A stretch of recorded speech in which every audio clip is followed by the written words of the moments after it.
morning, Good Mashi. evening, Dennis. Oh, I cut you Oh off. my God. Well, that's fine. That's fine. We can be in sync. Yeah, hey, we're simpatico. We're simpatico.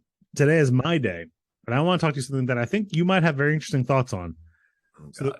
the quote I chose is a David Linley quote that says, "The workshop to me always means great atmosphere, working, smell of wood, dust, and at the end of the day, you've created something." Mm. And what I want to talk to you about is workspace, because you are not somebody that I've ever known to really have a fixed workspace. I remember you had a desk once at the Santa Clara office. You had a standing desk. We had all your playmats up above the white ones with the drawings on them Yep. above, and there Still was have always a those. bunch of stuff on it, and I never saw you standing at it. I've only ever seen you working on planes and at conference tables, basically. Yeah. I miss having a dedicated workspace. I think, and I know that's going to ring hollow. And I think this is a grass is greener. I think COVID has changed a ton with this. Yep. Everyone's remote working. The great benefit of this job for me, and when you were here too, is when we were running events, the world was our office. But Yeah, I had very little adjustment when the pandemic hit, because when I was working from home, I was working at this desk anyway. but we had an office in Stillorgan. We had an office in Stillorgan, yeah. But even then, that was mostly because we needed a place to store all the equipment and stuff and shoot promo videos. I actually love that office. I love it too. It's back up for rent. I know. A lot of fond memories. In that office. But I love the idea of a workspace. I do think the great downfall of working from home, like right now I'm sitting on my couch, not that this is work, but this is where I sit. My laptop is right over here. And when I'm doing work from home, this is where I sit. And I don't like that, because it's also where I sit if I'm watching TV or if I'm reading a book in the living room. There's no separation. And especially Exactly. I'm lucky in that I have a room that I basically only work in now. But before, especially during the pandemic, when I couldn't do anything in the evenings, I would sit here when we were working together. I would take a meeting in this chair. And if I was playing video games or something with our friends doing a Zoom quiz, it was also in this chair. Mm-hmm. And I'm not even talking about, there's a huge push now to get everybody back into the office, right? And I think that is beneficial in a lot of ways from a business perspective. And I think it is actually beneficial in a lot of ways from a mental health perspective. But I think there's a big difference between 5 days a week and 0 days a week, right? So, and the real killer, honestly, the office is one thing. If you could teleport to the office, I think a lot of people will be okay with it. The real killer is burning 3 hours a day getting there and back, right? 100%. Commuting's the worst. Commuting is the absolute worst. And I have no idea what the average commute time is there in Dublin. I think here in the US, some people commute like an hour. It's wild. Oh, it's definitely higher than that. Average commute time in Dublin is apparently about a half hour on average. So there you go. But my point is this, 30 to 32 an hour. So call that 1 to 2 hours a day. The average in the US is 53 minutes. Yeah. An hour is pretty common here. That's high. Because of the sprawl. So call it 1 to 2 hours a day. You get 8 hours of sleep. You got 16 waking hours. 2 of them are stuck behind the wheel of a car or in a bus or doing something. It's awful. And then you have the 8 hours of workday. So that's 10 hours of that. You're not even getting paid for the commuting part. At least you're getting paid for the time. But I do think when you have a great workspace, and anyone who's had a great office or a good, a workbench, a workspace, it is magical. And I don't mean the comfort. I mean, just you get in there and your mindset changes, your feeling changes, the vibe changes. Like one of the things I'm very fascinated with is scents. So that office had a very particular scent.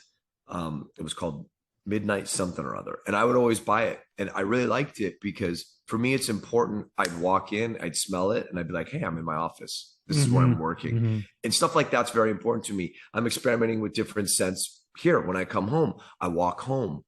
It's a very, very fall, a lot of cinnamon, clove, that kind of thing. I love that kind of stuff. I love those sort of fall. But I can feel it in my shoulders, like instant relaxation. And I think having different spaces for different mindsets, different things you want to evoke, pull out of yourself, different ways you want to focus is really important. So I really do buy in this idea of workspace. I am not someone who is a huge champion of working from home. In practice, I think it's great as an option. Some people it's not a one size fit all. So if people want to work from home and they can produce, God bless them and let them do it. But I love this quote because the workspace is important more than anything though. prior to this job, I mean, I've had so many jobs. I used to work in a video store. I used to wash dishes. I used to paint houses.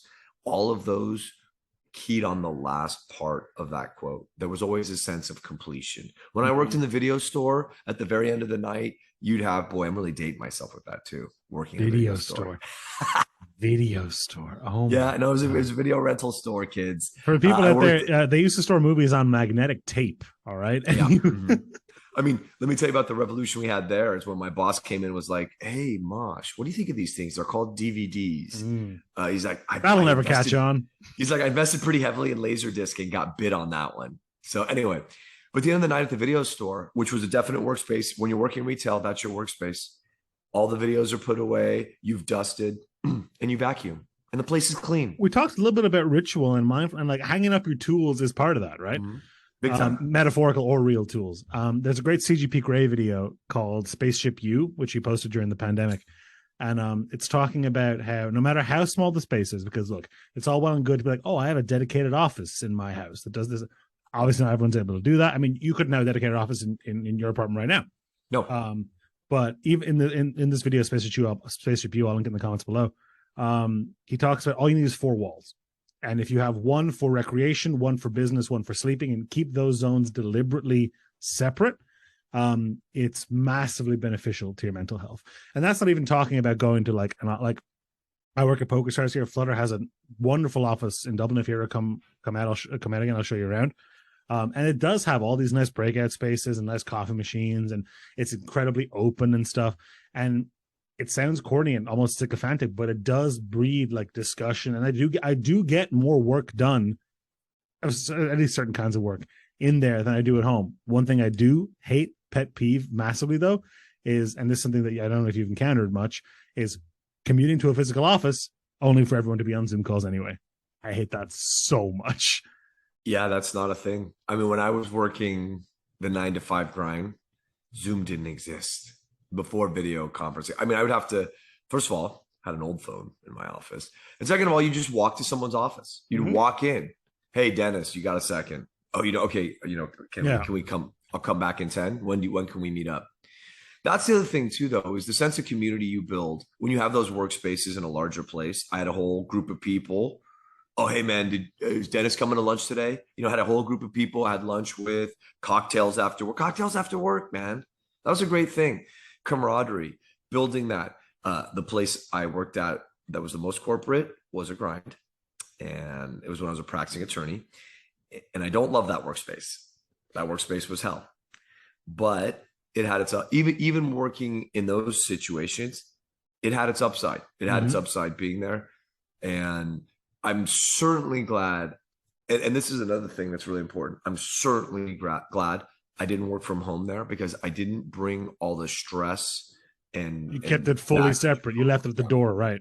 For the most part. I mean, there were it's impossible to be 100%. I appreciate that. I mean, I had a desk in my old apartment, but for the most part, that office was very comfortable. So I would be there for 16 hours rather than go home and work for another 4 or 5 or 8, So I think having those workspaces is important, but more for mental definition of what that space is, what it brings out of you mentally. And seriously, if anyone hasn't tried just trying to create a very comfortable scent that they can tie to their workspace and a different scent that you tie to your home. Do you have a candle? Do you have a diffuser? What's a bottle of Pope Bucks? Diffusers. I like diffusers. Reed diffusers, or the Vitruvi. I use Vitruvi. In the old office, I used Reed diffusers. In the loft here, I use a combination of both. I have some Reed diffusers. A Reed diffuser in the restroom.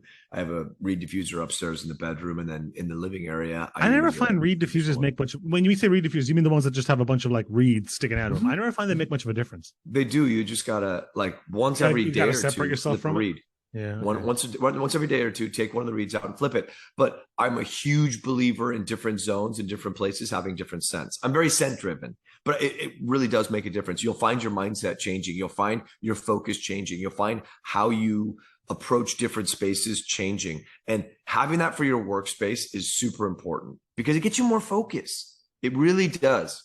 And when you have it, when you're driven that way in your workspace, then you come home to the other scent, it gets you to relax. I do that with Colors.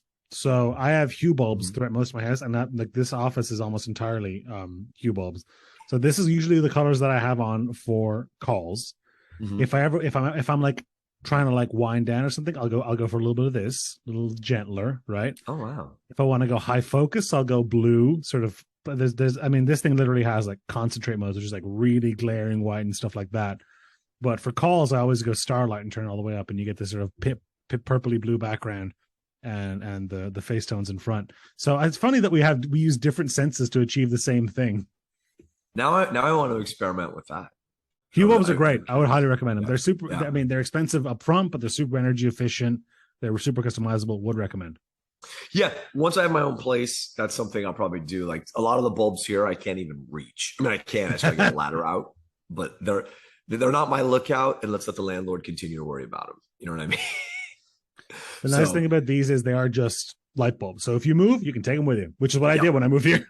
yeah. No, no. I mean, I've experimented with those, and a lot of them you can control from your phone and do That's all what I was kinds of doing just stuff now. like that. Yeah, Yeah, you can set but routines so that when you like wake up at sunrise, it'll turn certain lights on. Like all the lights in the house here dim at sunset and then turn off at midnight. wow, midnight. God, you're up late. You're up Well, it's real just late. that's more in case I forgot to leave it on. Okay, okay. Back to the quote though. I think the workspaces are super important. I love the sense of completion. When I was washing dishes, the last thing I had to do was mop the floors, clean the stovetops. And I remember so clearly, this was when I was in high school, looking back at the kitchen, more not like, oh my God, I did that, but it's like, oh crap, did I get everything done? Did I take the trash out? Did I get this? Did I get the range tops clean? Did I finish mopping? But you'd look back and it'd be a clean kitchen. Everything's clean. You've completed that. You've done that. When you're painting houses, you look back. The house is Mhm. painted. It looks great. A job well done. And I've talked to you a lot about this. We don't get that sense of completion in marketing, in legal, in all those facets of life. You miss that. And I think that's another huge element for your workspace. Clean it at the end of your night. Clean at the end of the day. Come back to a clean workspace. It helps so much. I don't do that, by the way. Do as I say, not as I do. But I used to do that. And you know what? Note to self. Did you, by the way, have you worked on your 135? I'm working on it. It's All right. coming. It's in the Don't think I pipeline. forgot. Don't think our Actually, funnily audience enough, forgot. I had friends over last night and we talked about our like 10-year goals. 10 years easy because you're not really committed to a 10-year. You're like, it's 10 years. 1 year is hard. You're committed, bro. All right. All right. On that note, good morning, Mashi. Good evening, Dennis.